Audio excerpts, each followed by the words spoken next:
எம்ஜிஆர் பெரிய பொதுக்கூட்டத்தில் உரையாற்றிக் கொண்டிருந்தார். மக்கள் கூட்டம் அலைமோதியது. இடம் நெரிசலால் சிரமமாக இருந்தது. திடீரென உரையை நிறுத்திய எம்ஜிஆர், நான் ஆண்களிடம் மட்டும் தனியாக பேச வேண்டும். ஆகவே பெண்கள் எல்லோரும் வெளியேறுங்கள் என்று கேட்டுக்கொண்டார்.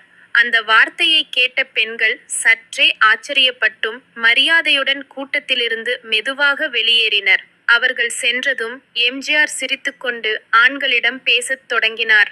விஷயம் ஒன்றுமில்லை. இங்கு கூட்டம் அதிகம். எல்லோரும் ஒரே நேரத்தில் கிளம்பினால் பெண்களுக்கு தள்ளுமுள்ளாகி விடும்.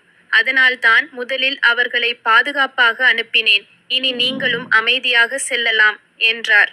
அந்த ஒரு சொல்லில் எம்ஜிஆரின் பெண்களைப் பற்றிய அக்கறை வெளிப்பட்டது. உடனே அந்த கூட்டம் முழுவதும் கைதட்டலால் அதிர்ந்து போனது.